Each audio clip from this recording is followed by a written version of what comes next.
අද අපි කතා කරන්න යන්නේ කෙනෙක් යටතේ වහලෙක් විදියට ඉන්න කැමති පුද්ගලයෙකුගේ මනෝභාවය ගැන. මනෝවිද්‍යාත්මකව මේ தત્ත්වය අපි හඳුන්වනවා සබ්මිසිව් මැසොසිසම් කියලා. මේ தત્ත්වය ගැන මනෝවිද්‍යාත්මක පැතිකඩ ගැන කතා කළොත් මේක අයිති වෙන්නේ ඇබ්නෝමල් පැත්තට. එතකොට මේක ඇවිල්ලා සයිකෝ සෙක්ෂුවල් ඩිසෝඩර් එක. මේකෙදි ගොඩක් වෙලාවට පුද්ගලයා කැමති තවත් කෙනෙක් යටතේ පාලනය වෙන්න. අනදීමක් යටතේ පමණක් තමන්ගේ කාර්යයන් කරන්න. ඒ වගේම තමයි එයා තෘප්තිමත් වෙන්නේ වහලෙක් විදියට. කියන්නේ තව පුද්ගලයෙක් යටතේ වහලෙක් කියන මානසික මට්ටම යටතේ ඉන්නකොට තමයි එයා තෘප්තිමත් වෙන්නේ. ඒ වගේම තමයි මෙයා ඒකෙදි බලාපොරොත්තු වෙනවා පහර දීම්, අනදීම්, කායික පීඩා, මානසික පීඩා වගේ දේවල් එයා බලාපොරොත්තු වෙනවා. ඒ දේවල් වලින් තමයි මේ தത്വෙදී එයා තෘප්තිමත් වෙන්නේ. මේ ගැන කතා කරනකොට මේකේ තියෙන තවත් දෙයක් තමයි මේක පුද්ගලයාගෙන් පුද්ගලයාට වෙනස් වෙනවා. ඒ කියන්නේ ඔයාට මේ தത്വය තියෙනවා නම් හරි, ඔයා දන්න කෙනෙක්ට මේ தത്വය තියෙනවා නම් හරි, එයාගේ தത്വයට හාත්පසින්ම වෙනස් විදියට තමයි තව පුද්ගලයෙක් මේ தત્ත්වය තියෙන්න පුළුවන්. ඇතම් පුද්ගලයන් තමන්ට පහර දෙනවා කියන එක යම් විවිධ පරාසයන් වලට පතුරවනවා. ඒකට හේතුව තමයි සමහර අය කැමති සාමාන්‍ය විදියට ගැට ගහලා ඒ සාමාන්‍ය විදියට පාර දෙනවා. ඒක දරුණුවට යන අවස්ථාවක් මට හම්බුණා. ඒ කියන්නේ එයාට ඕනේ හැම ගැලවෙන විදියට, එයාට තුවාල වෙන විදියට පාර දෙනකොට තමයි එයාට දෙයක් කරන්න සහ එයා ඒකෙන් තෘප්තිය ලබන්නේ. ඉතින් මේ தત્ත්වය ගැන කතා කරනකොට මේ தત્ත්වය ඇති වෙන්නේ මොනවද බලපාන හේතු? ඔයා හිතන්නේ මොනවද බලපාන හේතු? මේ தત્ත්වය ඇති වෙන්නේ ගොඩක් වෙලාවට පොඩි කාලේ යාට තියෙන චයිල්ඩ්හුඩ් එකේ යාට හම්බ වෙන බෑඩ් එක්ස්පීරියන්ස් මේකට ගොඩක් වෙලාවට හේතු වෙන්න පුළුවන්. ඒ වගේම තමයි සමහර ගෙවල් වල අම්මලා තාත්තලා ළමයි පාලනය කරනවා. ඔයා දැකලා ඇති ටිකක් මිලිටරි ක්‍රමයට, ඒ කියන්නේ අධිපතිවාදී විදියට පාලනය කරනවා. ළමයින්ගේ අදහස් වලට කිසිම විදියක ඉඩක් දෙන්නේ නැතුව. එහෙම අවස්ථාවල එහෙම පරිසරයක හැදුණු දරුවෝ පෞකාලීනව මේ වගේ තත්ත්වයන් වලට මුහුණ දෙනවා කියලා මනෝවිද්‍යාත්මක පරීක්ෂණ වලින් වාර්තා වෙලා තියෙනවා. ඒ වගේම තමයි මේකට තව හේතුවක් තමයි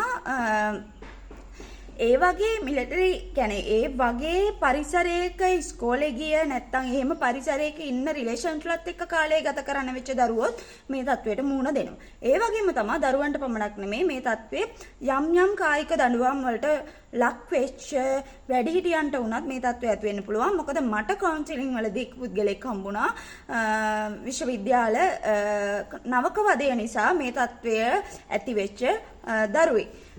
එතකොට ඒ වගේම තමයි මේකේ අනික් තව හේතු තමයි ආදරේ සීමා වීම. ඒ කියන්නේ කෙනෙක්ට ආදරේ ලැබෙන්න ඕන තැන්වල ඒ කෙනාට ඒ ආදරේ ලැබෙන්නේ යට වැසියෙක් විදියට නම්, ඒ කියන්නේ එයාට ඒක ලැබෙන්නේ යාව පහත් කරන විදියට නම්, එයාට එයාගේ ලැබිය යුතු ගරුත්වය ලැබෙන්නේ නැත්නම් යම් කිසි බැඳීමක් ඇතුලේ එහෙම තත්වයක් දිගු කාලීනව පැවැත්වීම තුළ මේ වගේ තත්ත්ව ඇති වෙන්න පුළුවන්. ඒ වගේම තමයි යම් යම් අවමාන.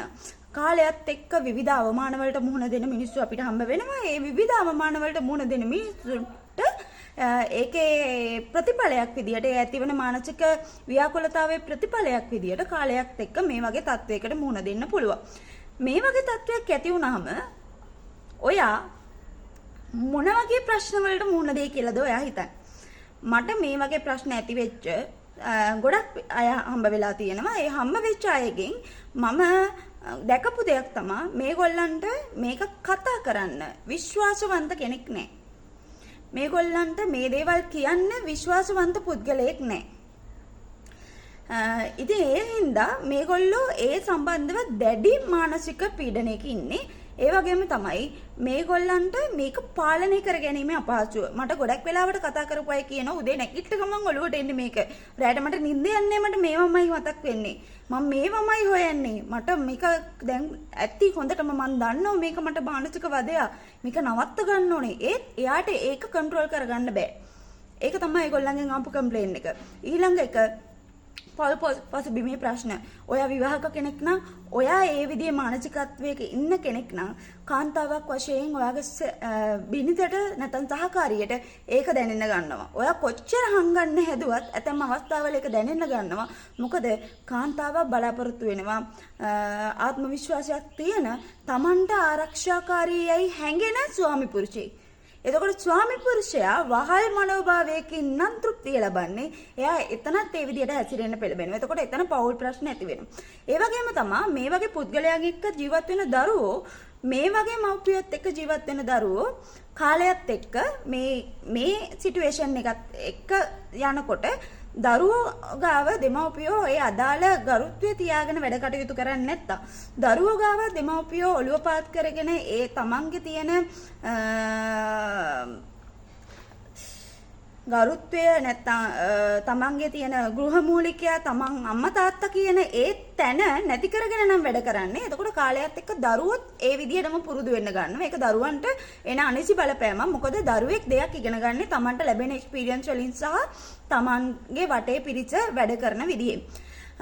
ඒ වගේම තමයි කාලයත් එක්ක සමාජ බලපෑම. මොකද මේ වගේ තත්වයක ඔයා ඉන්නවා කියලා සමාජ බලපෑම මේ සමාජයට රිලීස් වුණොත් ඒක ලොකු සමාජ බලපෑමක් ඔයාට. මොකද අපේ වගේ සංස්කෘතික සමාජයක් තුළ ඒ වගේ තත්වයක සිටින පිරිමි කෙනෙක් නම් ගොඩක් වෙලාවට ලොකු අපහසුතාවයන් වලට මුහුණ දෙන්න වෙනවා.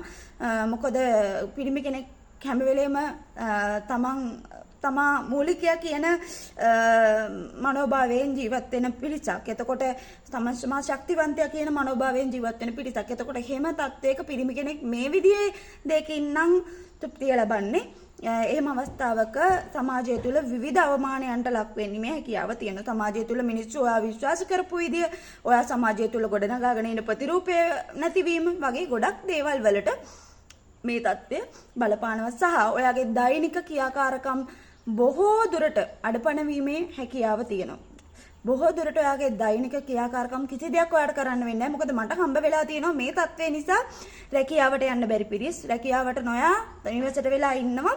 මොකද රැකියාවකට යන්න බැරි. රැකියාවේදීත් එයාට ඒ தත්ත්වය ඇති වෙනවා. එයාට ඒක දැන් පාලනය කර ගැනීම නොහැකි තත්වයකට ඇවිල්ලා තියෙනවා. ඉතින් එහෙම පිරිස් හම්බ වෙනවා. මෙහෙම තත්වයකදී ඔයා මොකද කරන්න ඕන? ඔයාට තේරෙනවා නම් ඔයාට මේ தත්ත්වය පාලනය කරගන්න බෑ කියලා පළවෙනි දේ තමයි ඔයා අනිවාර්යයෙන්ම කවුන්සලර් කෙනෙක් ගාවට යන්න ඕන. මොකද එයාගේ සහාය ඔයාට අත්‍යවශ්‍යයි. මොකද මේ වගේ කාරණයක් පිට කෙනෙක් එක්ක කතා කිරීම දැඩිසේ අපහසු කාරණයක්. ඒ වගේම තමයි ඔයා අනිවාර්යයෙන්ම සයිකියාට්‍රිස්ට් කෙනෙක් හම්බ වෙන්න ඕනේ. මොකද මේ தත්ත්වය ඇති වෙන්න මොලේ ඇති වෙන රසායනික ක්‍රියාවලිය යම් දුරකට පාලනය විය යුතුයි. ඒ පාලනය කරන එක අපිට වචන වලින් කරන්න බෑ. ඒකට අනිවාර්යයෙන්ම වෛද්‍ය ප්‍රතිකාර අවශ්‍යයි. ඉතින් වෛද්‍ය ප්‍රතිකාර ලබා ගැනීමට ඔයා අනිවාර්යෙන් සයිකියාට්‍රිස්ට් කෙනෙක් හමු වෙන්න ඕනේ. කියන්නේ මනෝවෛද්‍යවරයෙක්ගේ සහාය ලබා ගත යුතුයි. දෙවෙනි කාරණේ තමයි ඔයා නිතර ඔයාට මේ දේවල් අහන්න දකින්න ලැබෙන ඔයත් එක්ක මේ දේවල් කතා කරන ඔයත් එක්ක මේ වගේ දේවල් ෂෙයා කරගන්න සමාජ මාධ්‍ය වේවා පුද්ගලයන් වේවා යම් වෙබ් අඩවි වේවා සියල්ල ඔයා අයින් කරන්න ඕනේ. ඔයා මේ දේවල් තව තවත් ගවේෂණය කරන්න, තව තවත් හොයන්න, තව තවත් සර්ච් කරන්න, තව තවත් මේක ගැන වද වෙන්න ඔයාගේ මොළයට යන්නේ ඒ පිළිබඳව උත්තේජන. යම් උත්තේජනයක් මොළයට ගියහම මොළේ ක්‍රියාත්මක කරන්නේ අපේ මනස ක්‍රියාත්මක කරන්නේ උත්තේජනයට අනුව. අපි දක්වන උත්තේජනයට තමයි මනස ප්‍රතිචාර දක්වන්නේ. අපි එයාට දෙන උත්තේජනවල. එතකොට ඔයා නිතරම ඔය විදිහේ මනෝභාවයක උත්තේජන නම් මොළයට දෙන්නේ සහ මේ මනසට දෙන්නේ. මනස ඔයාට පෙරලා දෙන්නේ ඒ විදිහම උත්තේජන තමයි. ඒ නිසා ඔයා ඒ වගේ දේවල් අනිවාර්යයෙන්ම නවත්තන්න ඕනේ. ඒ වගේම තමයි ඔයාට තියෙන්න ඕනේ ඔයා ගැන හොඳ ආත්ම විශ්වාසය. ඔයා ගැන තියෙන ආත්ම විශ්වාසය ඔයාට ගොඩනගා ගන්න අපහසු නම් ඔයාට පුළුවන් මිරෝ එකක් ඉස්සරහට ගිහිල්ලා ඔයා ගැන ආත්ම විශ්වාසය ඇති වෙන ඇෆර්මේෂන් හිතලා කතා කරන්න.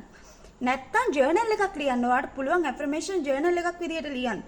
ඒ වගේ ආත්ම විශ්වාසය ඇති වෙන ඔයාට මේ தත්වෙන් ගොඩ එන්න පුළුවන් කියලා ඔයාගේ ආත්ම විශ්වාසය ගොඩ නැංවෙන දේවල් ගැන ඔයා කතා කරන්න. ඒ தත්වය එතකොට මග හරව ගන්න පුළුවන්. ඒ වගේම තමයි ඔයාගේ මනස අනිවාර්යයෙන්ම වෙන දෙයකට ફોකස් කරන්න ඕන.